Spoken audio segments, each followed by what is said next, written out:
Welcome to the Blood Banquet. Picture this.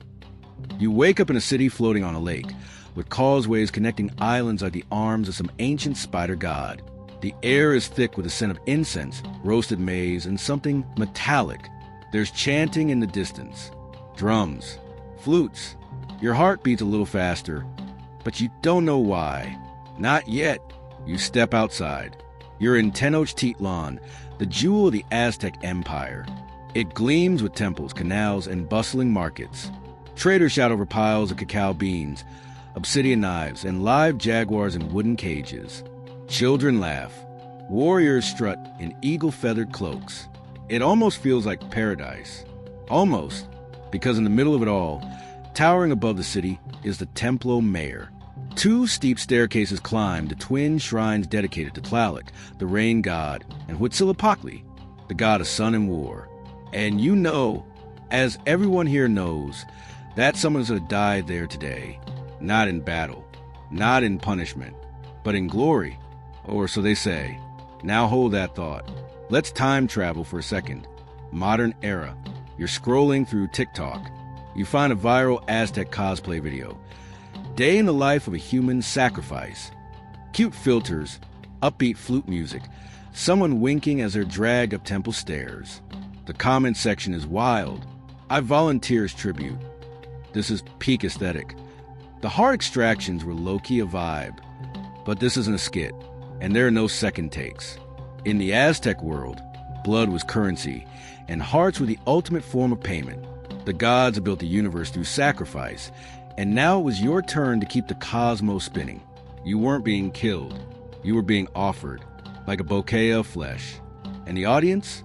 Thousands, packed into plazas, climbing rooftops, chanting, crying, celebrating. Imagine a football final meets Coachella meets a state execution. The priests are ready. Their obsidian blades are polished and cruelly sharp, so sharp they can cut through bone like butter. They wear masks. Some are painted blue, others red. Their hands are steady. This isn't their first offering, not even their 10th. These men are factory efficient in death. The chosen victim, maybe a captured warrior, maybe a local volunteer, maybe a child. Yes, even that, is laid on the sacrificial stone. Their chest is exposed. The blade rises. And then, schlick, the rib cage is split open. The priest plunges his hand in and pulls out a still-beating heart, dripping and twitching, and raises it to the sky. The sun god is watching. Some days they do this once. Other times, dozens, hundreds, thousands. During the Great Temple rededication in 1487, it's claimed that over 20,000 people were sacrificed in just 4 days. That's more than 5,000 per day. A logistical nightmare if you think about it. Unless you have a system. The Aztecs did. And let's be clear, this wasn't madness. It was order. It was cosmic maintenance. If the sun didn't get his blood latte every morning, he might not rise.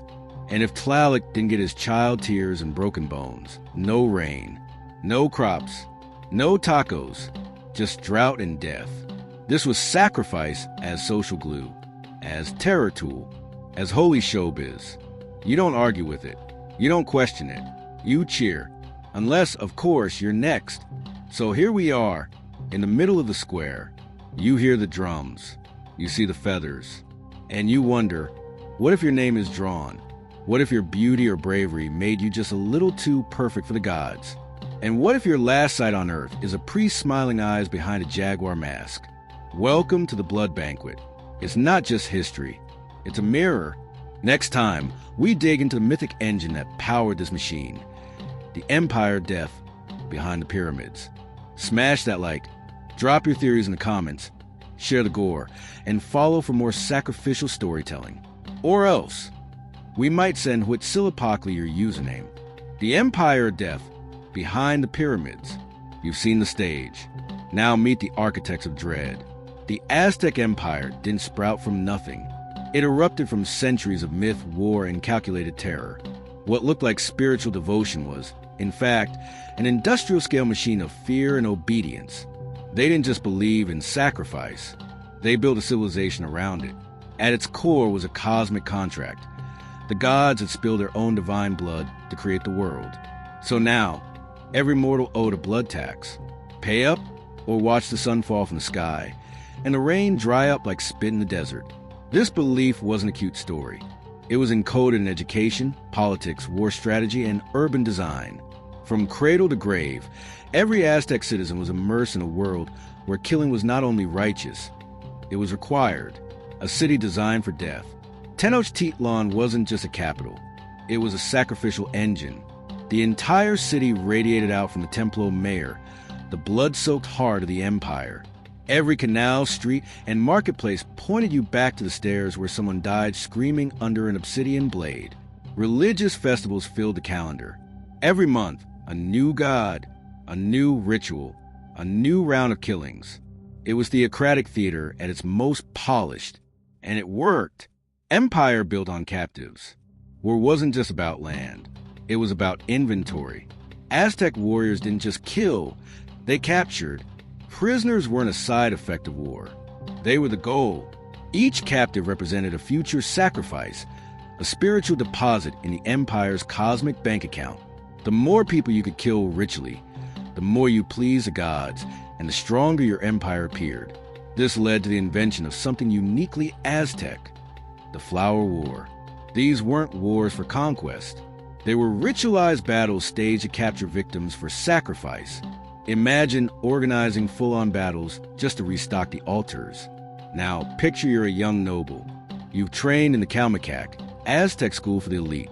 You know how to read glyphs, recite myth, perform sacred songs, and decapitate a prisoner while keeping eye contact with the crowd.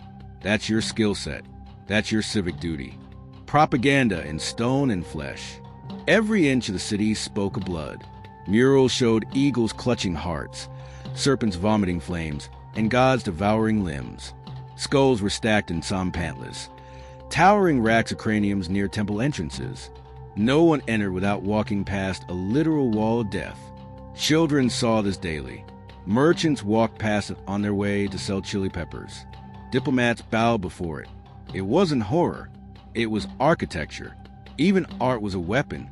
Every sculpture, mask, and mural reminded the population, we are alive because others died. Religion as bureaucracy. Behind the blood, there was order. A priesthood organized like a corporate ladder. Specialized roles. Heart extractors, blood collectors, lima rangers. Rituals timed with solar and lunar calendars. It was a well-oiled machine that ran on human fuel. High priests interpreted omens and eclipses. They could bless harvests or curse cities.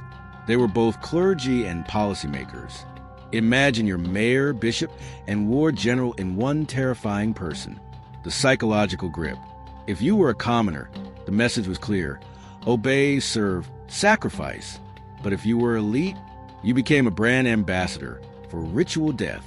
Nobles offered their own children to the gods, not out of cruelty, but out of piety and ambition. What better way to show loyalty than to give your own bloodline? So now imagine growing up in this world. You've never seen a year without a sacrifice. You've never gone a week without hearing the drums. Your lullabies are hymns to gods who drink hearts. You don't question it. You aspire to it. And that's how you build an empire of death. Not with brute force, but with shared belief, systemic fear, and the normalization of horror. In the next chapter, we'll meet the divine VIPs of this blood economy. The gods who demanded the show never stop. Comment, share your favorite horrifying fact, and hit like before your name ends up on the sacrificial list. God's hungry for hearts, blood, myth, and the cosmic debt. Let's meet the stars of the show, the divine divas of doom, the original influencers who demanded your heart, literally. The Aztec pantheon wasn't made up of peaceful, Zen deities whispering love and balance.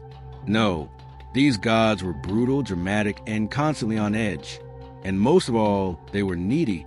At the center of it all was Huitzilopochtli, the sun god and patron of war. His origin story? He literally burst from his mother Coatlique's womb fully armored, beheaded his rebellious sister, and threw her body from a mountaintop. You know, classic heroic stuff. Bright, flaming, and always thirsty for blood. To the Aztecs, Huitzilopochtli was an eternal cosmic war against darkness. Every single sunrise was a win, but only if humanity paid its dues with a fresh supply of beating hearts. No subscription, no daylight. Simple. Then came Tlaloc, the rain god. Think storm clouds with a torture kink. Tlaloc was worshipped with the cries of children, literally. Priests would make children weep before sacrificing them, because their tears were seen as sacred rain. Sometimes they yanked out fingernails just to get the waterworks going.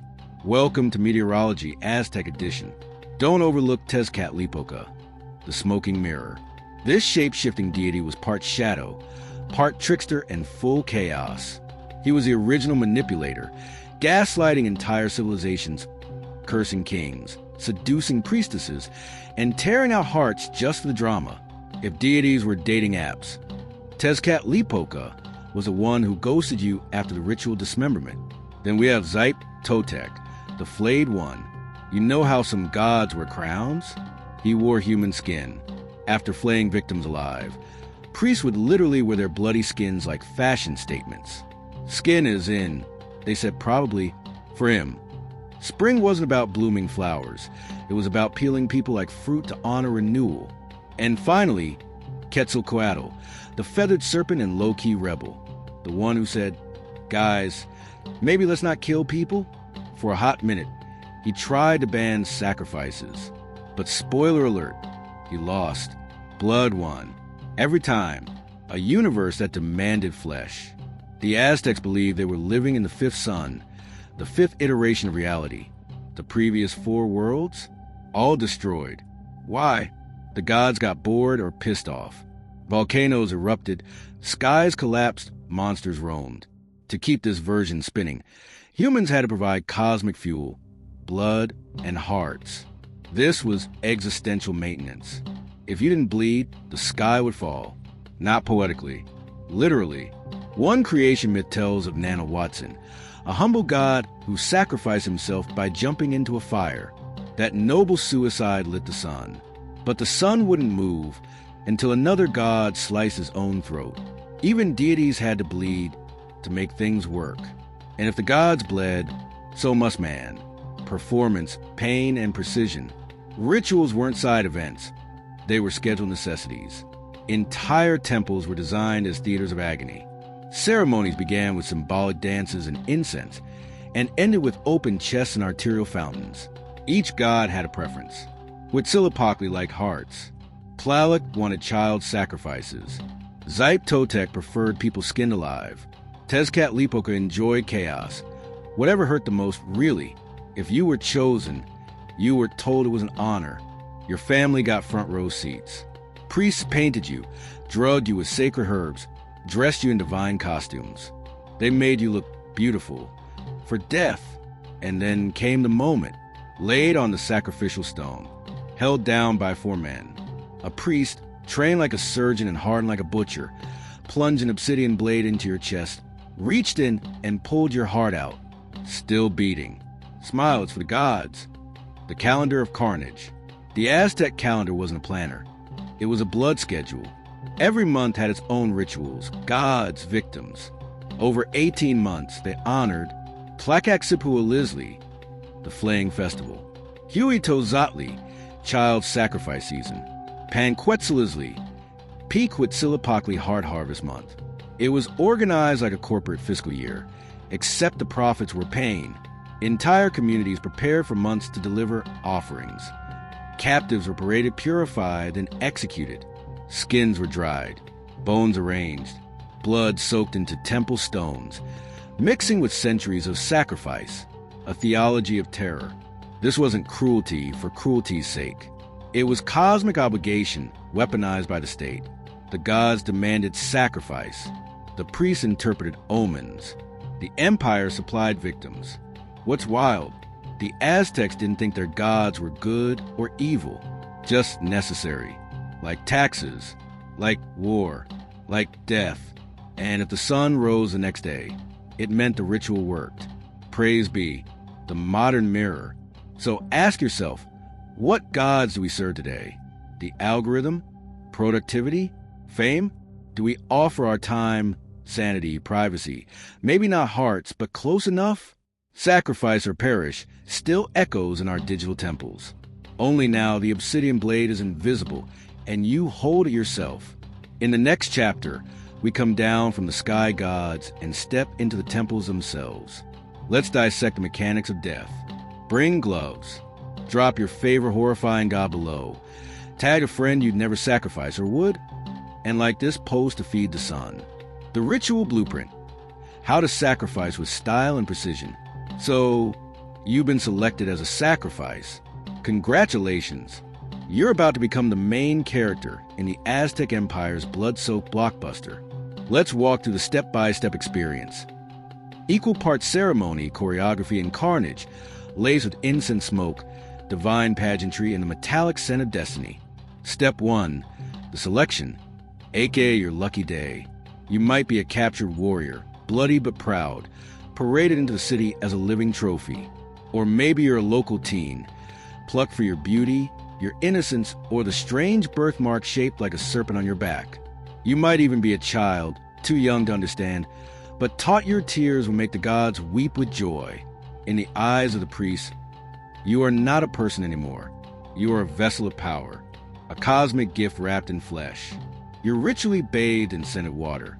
You're dressed in divine costume, feathers, gold, jaguar pelts, maybe even flayed skin if it's Zype Totec week. Priests daub you with pigment, transforming your face into a god's mask. Then comes the blessing, the final feast. Pulque is poured, songs are sung. Your family might cry, might celebrate, or both. Some pray for your swift death. Others secretly hope the gods change their minds. Step 2, the procession. You don't walk alone. You're flanked by dancers, drummers, and chanting nobles.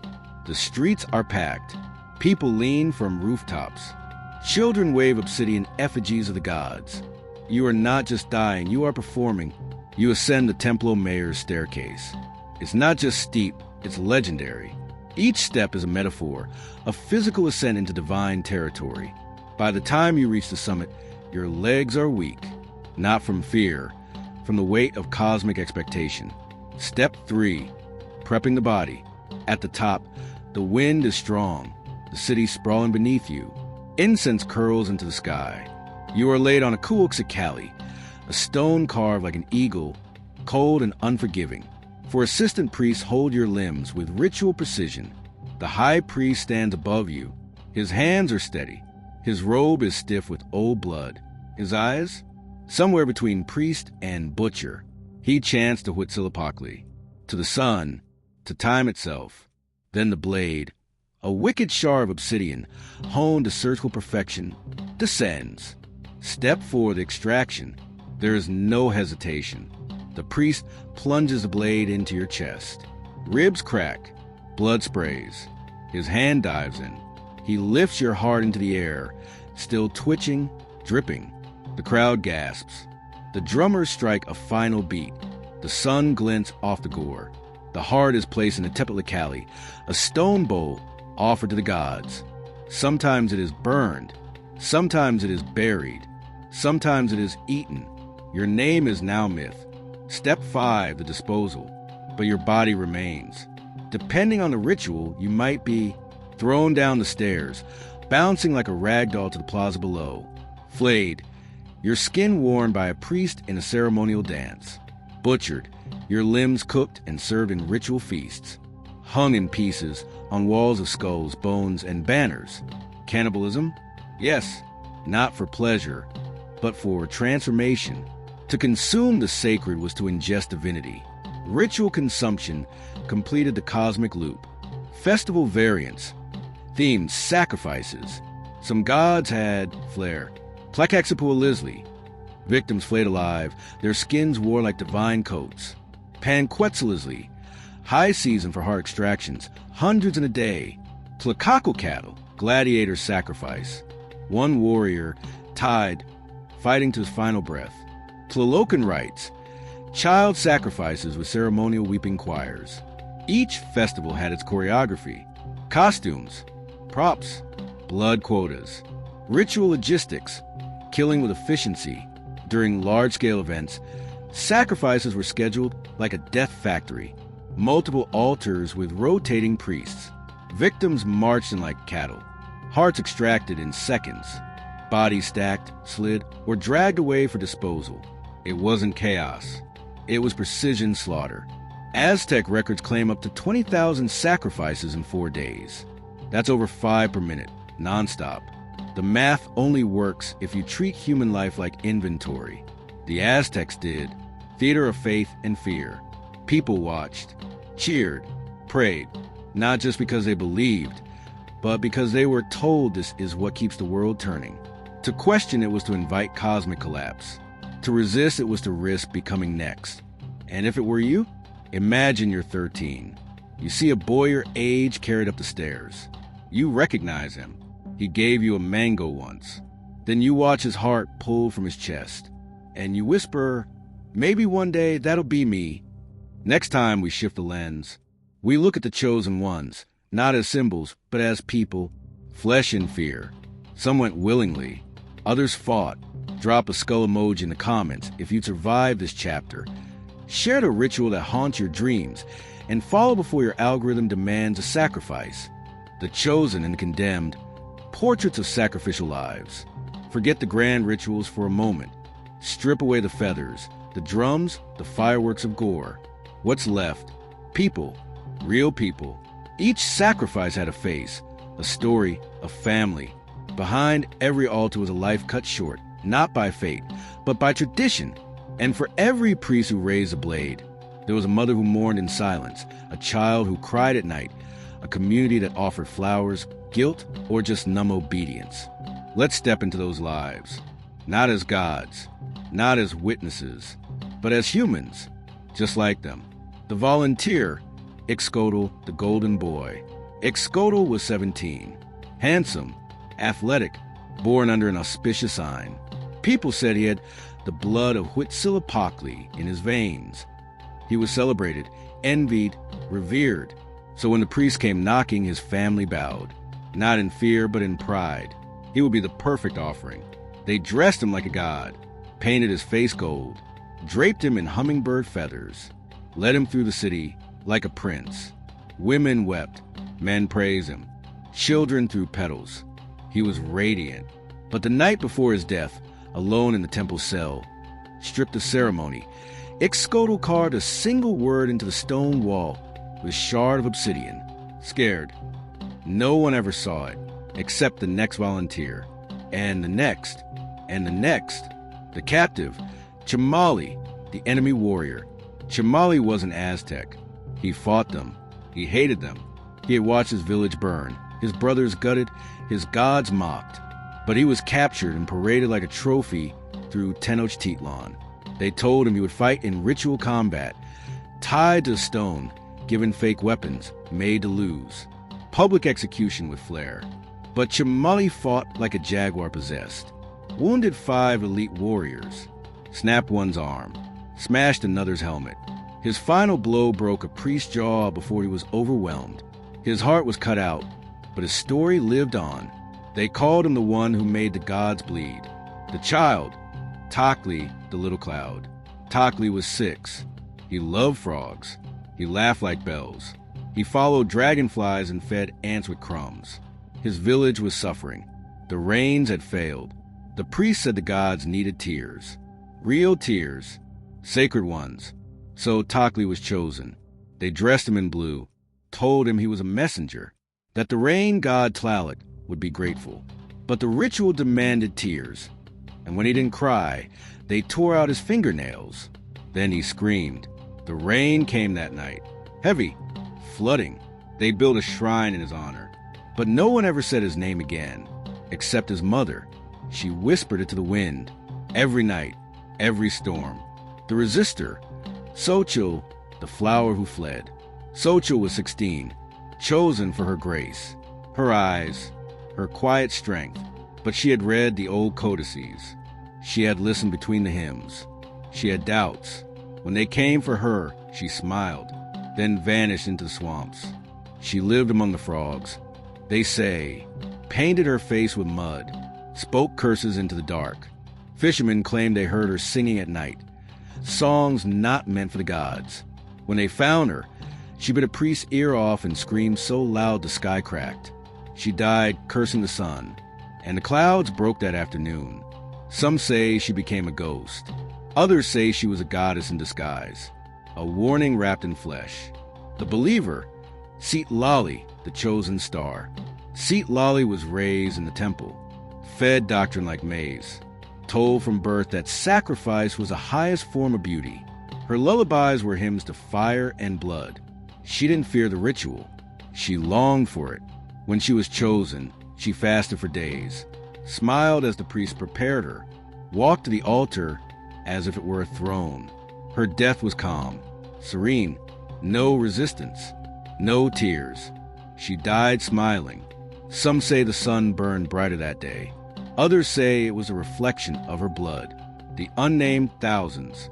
For every named sacrifice, there were hundreds more, the anonymous war captives, the unrecorded children, the unwilling, the drugged, the forgotten. Their stories were never carved, their names lost in the obsidian silence. But they were there, laying on the stone, looking at the sky, wondering if it would all make sense in the end. Beyond the altar, these were not just bodies. They were voices. Most were silenced. A few screamed. Fewer still whispered back from the edge. But every one of them walked those stairs. Everyone felt the wind at the top. Everyone saw the blade descend. And all of them, in their final moment, became something else. A message, a warning, a mirror. Because when we strip away the legend, we find ourselves. Next time, we descend into defiance. Not everyone accepted the altar. Some fought back, and some changed the script entirely. Comment the name that haunted you most. Share the story you'll never forget, and follow before Xochitl comes knocking tonight. Rebellion in the shadow of the temple. Resistance, escape, and retaliation. Not everyone bowed. For all the blood spilled in obedience, some rose in defiance. In a world where questioning the divine order could mean your heart on a plate, a few brave, or desperate, souls stood against the sacrificial machine. These are their stories. The rebels, the escapees, the saboteurs, the sparks of resistance in a city built on silence and fear. The hidden path, escaped tunnels and whispered maps. Whispers spoke of tunnels beneath the Templo Mayor, narrow corridors etched into bedrock long before Tenochtitlan reached its golden age. Some say they were escape routes. Others believe they were ancient burial channels turned into lifelines. On stormy nights, guards reported strange drafts rising from under the altars. Some claimed to hear footsteps beneath the floor. Victims scheduled for sacrifice would vanish. No blood, no body, just a scrap of fabric or a footprint in the temple dust. The priesthood called it blasphemy, heresy, then sealed the sublevels of the temple. But the rumors didn't stop. A stolen codex, smuggled by a temple scribe, described the silent paths beneath the gods, where truth hides and fear has no name. What were they hiding? The priest who turned. He had no name, at least not anymore. But one day, during the high sun ritual, he paused with the obsidian blade in hand, his robe soaked in blood, the heart of a warrior trembling in his fingers. He stared into the eyes of the crowd. This is not devotion. This is hunger disguised as faith. He dropped the heart. It bounced on the stone. Gasps, screams. Guards rushed forward. But before they reached him, he turned and jumped from the temple, vanishing into the crowd. Some say he died that day. Others believe he became the founder of a resistance cell deep in mountains. A few even say he returned years later as a storyteller, weaving rebellion into myth. The ritual saboteurs. Inside the temples, dissent took quieter forms. A cook named Axikitl, who had lost 2 sons of Tlaloc, began poisoning the sacrificial poke, not to kill, but to sedate. Victims arrived at the stone too dazed to scream, too limp to struggle. For a moment, their deaths were silent. When caught, she was flayed and displayed as an example. But her legacy spread. More cooks followed.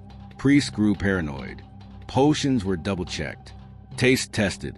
Trust eroded. In the empire control, even a drug chalice became a weapon. Uprisings in the provinces. The further from the capital, the louder the whispers. In Huexcinco, farmers and fisherfolk took up machetes and hunting spears. They sealed their temple with stones and fire, refusing to send tribute victims. Women stood guard with pots of boiling water. Children painted walls with symbols of broken knives. The retaliation was brutal. The village was razed. Survivors enslaved. But the flames reached other cities. In Tlaxcalan, elders refused to perform sacrifices on holy days. They were replaced, but new ones hesitated. Doubt, once planted, grew fast. One letter to an ally read, "If our gods demand children, they are not gods. They are tyrants in the sky." Divine descent, the cult of the silent sun.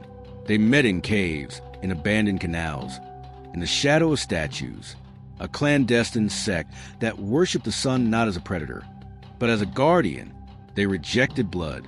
They believed humanity had misunderstood the gods, that sacrifice had been symbolic once, but power turned metaphor into murder. Their rituals involved no blades, only fire, song, and breath. They painted the image of a sun with eyes closed, peaceful, blind to pain. That symbol was carved into clay jars, scratched into stone near lakes. The priesthood called it dangerous, forbidden. When they found one of their leaders, they sacrificed her publicly. She laughed as they raised a knife. You cannot kill a sunrise. The final whisper. Sometimes resistance didn't roar. Sometimes it trembled. A mother who whispered false omens to the priest to delay her child's selection. A guard who loosened the prisoner's binds just enough. A scribe who changed one glyph in the temple records to hide a name. Tiny fractures in the wall of power. As time passed and the empire weakened, those cracks widened. And when the Spanish arrived, not as saviors, but as new conquerors, the temples were already bleeding from the inside. The system had begun to collapse, not from outside swords, but from centuries of hidden resistance. Because somewhere in every generation, someone said, "No more." Next, we fast forward to today. What remains of this legacy? Does it still shape the Americas? Or are we just painting ruins with new blood? Share your favorite act of resistance, tag the bravest rebel in your life, and follow before the next drumbeat demands obedience. What if it were you? A journey into absurd empathy. Close your eyes. You're not you anymore. You're in Tenochtitlan. The year is 1487. You just got picked, not for a game show, not for a scholarship, for a sacrifice. Maybe it's because your cheekbones are flawless. Maybe it's because your city lost a war and you're the consolation prize. Maybe you're the seventh son. Maybe someone lied about your birthday. Either way, the priest just pointed at you. Congratulations. You're going to be a hero, or at least a footnote in some future codex. Day one, the realization. You're dragged from your bed, or plucked from the crowd, or tapped on the shoulder mid-corn grinding. People look at you differently now. Your friends go silent. Your enemies smirk. Your parents cry, but only in private. Publicly, they praise your fate. You are chosen. Inside, your stomach folds into origami. You want to scream, to run, but you smile. Because what else can you do? They hand you a ceremonial tunic. It smells like sage and something metallic. The fabric scratches your skin. You're told not to remove it. That night, you dream of feathers soaked in blood, of birds dropping from the sky. You wake up gasping, but you don't tell anyone. Day two, the pageantry. They wash you in flowers. Marigolds, mostly. The scent is overwhelming. They paint your body with blue spirals. Symbol of Tlaloc. They say you are the sky now, the offering of rain. A priestess whispers, "Do not tremble. The gods will see." You nod. You don't tremble. Outwardly, they feed you maize cakes. Cocoa, a roasted quail. It tastes like nothing. Your name is replaced with a title, offered one. You no longer walk on your own. You are guided. Your footsteps must be pure. That night, you dream of stairs stretching endlessly into a sky that bleeds. You wake up to the sound of drums. Day three, the procession. They march you through the city. The crowd parts. People cheer, or pretend to. Children throw petals. A An old man throws dirt. Somewhere, a woman touches your hand and whispers, "Run." But where would you go? You are surrounded. The eyes of the gods and the empire are on you. The Templo Mayor rises like a knife against the sky. The stairs loom, steeper than they look from the plaza. Your knees tremble. The drummers hit harder. The chant begins. You smell blood, not old blood, fresh. Still you climb. The altar. The wind at the top cuts your breath. The city below is a toy city now. So small, so far away. The priest greets you. His face is painted like a skull. His smile is warm, weirdly warm. He smells like death and flowers. You lie down. The stone is cold. Your arms are pinned by 4 attendants. Their faces are blank. Like masks, your vision is the sky. Wide, endless, empty. You remember your mother's voice, the way she sang while grinding maize, your dog's bark, the taste of chili on your tongue, the time you fell in the canal and everyone laughed. You hear the chant. It builds. The city vibrates beneath you. The blade flashes. A shadow crosses the sun. You whisper a name, your own, for the last time. Freeze. Let's pause. Right here. In this moment, what are you feeling? Terror? Euphoria? Confusion? Betrayal? Are you hoping it's quick? Are you bargaining with the gods? Are you just blank? Can you feel the air leaving your lungs? The sting of stone against your spine? The trembling heartbeat that's about to be offered? This is empathy by immersion. Theater of the absurd. Now open your eyes. You're back. No blade. No altar. Just the echo of someone else's fear hanging in your chest. Modern mirrors. Would you volunteer? Would you cheer? Would you live stream it? In a world obsessed with performance, approval, and sacrifice, hello, burnout culture, cancel mobs, algorithmic gods. Are we really that different? We still offer our time, our privacy, our peace, our identity. To what? For what? Maybe our obsidian blade is shaped like a phone. Maybe our altar is a stage. Maybe the chant is the notification buzz that makes your heart jump. And maybe we still climb the stairs, hoping the gods' irrelevance spare us another day. Next time, we dive into the modern echoes of ancient rituals, the shadows that still stretch across the Americas. Drop a comment if you climb the stairs or sabotage the ritual. Share this chapter with someone who needs a reality check. And follow before your screen demands another sacrifice. Sacrifice Reloaded. What still bleeds in the modern Americas? So the pyramids are ruins. The obsidian blades are museum pieces. The priests are gone. But the sacrifices? They never stopped. They just changed costume and setting and hashtags. Blood in the system. Today, we don't gather in plazas to cheer for torn chests. We scroll past tragedies. We fund systems that extract lives with boardroom precision. We don't cut hearts. We cut hours, budgets, safety nets. We sacrifice. Sleep for hustle. Integrity for survival. Communities for property value. Hope for stability. Modern society doesn't ask for blood. It asks for everything just shy of it. You don't hear drums. You hear deadlines. You don't climb the pyramid. You climb the corporate ladder. Same altitude. Different gods. Who are the modern victims? The migrant worker inhaling pesticides for 10 cents a harvest. The trans woman of color facing extinction in the margins. The teenage boy in a favela marked for death by age 16. The overworked nurse collapsing in a corridor after a 16-hour shift. The gig worker sleeping in their car. The factory child in a distant country making your sneakers.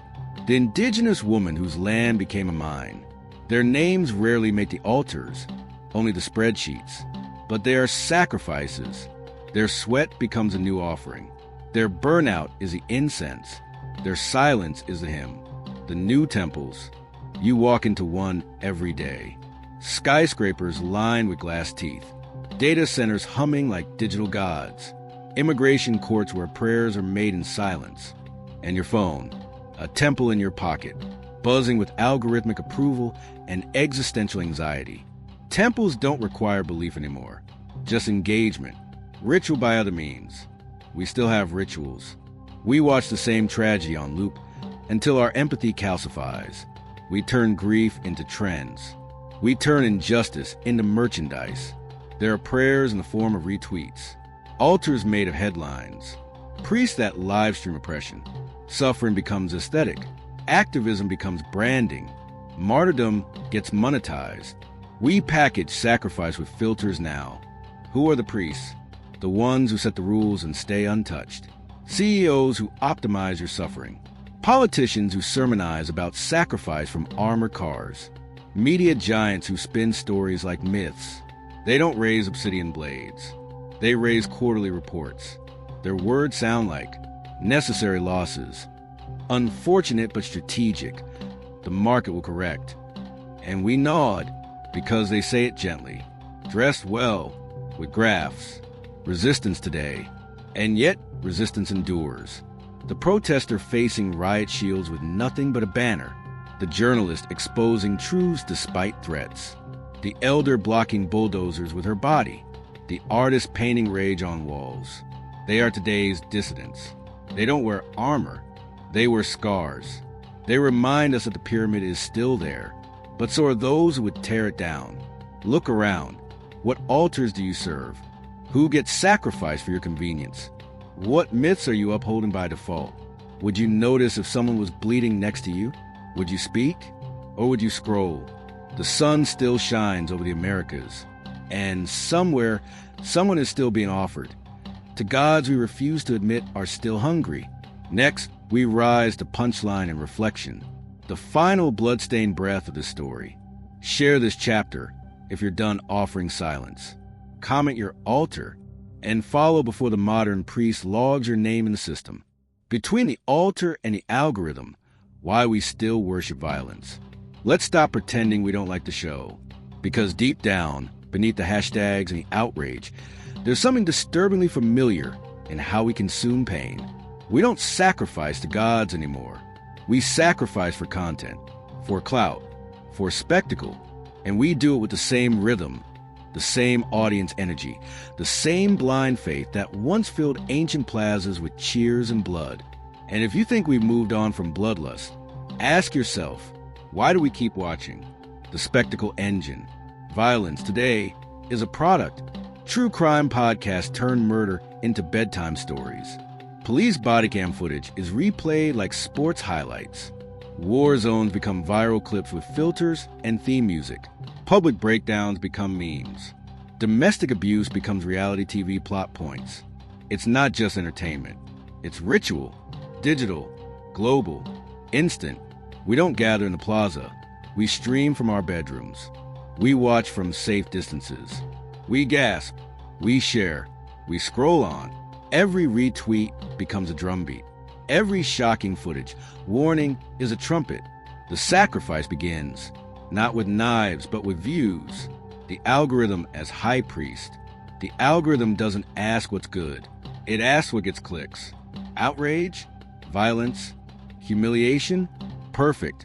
The more a post bleeds, the more it feeds. The gods of attention are ravenous.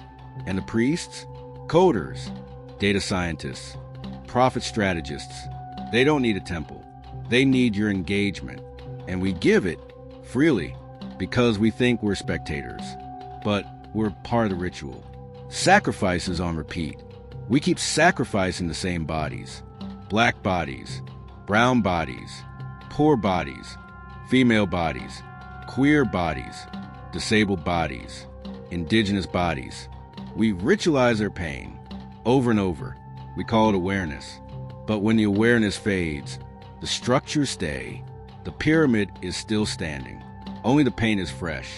Just like the Aztecs, the spectacle justifies the system. Rituals of shame. Modern sacrifice isn't just public, it's performative. Online shaming. Cancel culture spectacles. Pile-ons dress as justice. Someone is selected, dragged to the digital altar. We chant, we jeer, we click like, maybe they deserve it, maybe they don't. But the crowd is hungry and the algorithm serves. And what we call accountability often looks suspiciously like entertainment. The pleasure of punishment. Why do we worship violence? Because it feels righteous, safe, addictive, because we were raised on gladiator movies, revenge plots, and karmic justice packaged in 30-second clips. Because the world feels broken, and watching someone else fall gives us a moment of control, a breath of superiority. Because deep down, we haven't stopped believing that pain purifies, that someone must bleed for order to be restored. Sacrifice dresses justice. Just like before, the mirror, we mock ancient rituals, call them barbaric, but we're still in the amphitheater, just updated. LED lights instead of torches, hashtags instead of chants. We don't say Huitzilopochtli anymore. We say expose them, hold them accountable, destroy their platform, but rarely ask who benefits from this. If the Aztecs used stone steps, we use common threads. Same climb, same drop, same splatter. Step back. What if the point isn't to watch? What if the point is to refuse the spectacle, to unplug, to interrupt the ritual, to question the high priest of attention, to ask, why are we always the audience and never the architects, to see the pyramid for what it is?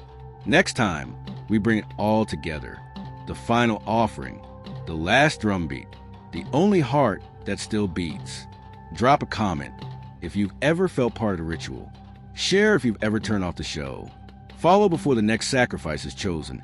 And it's you. The last heart still beats. Why this story will never end.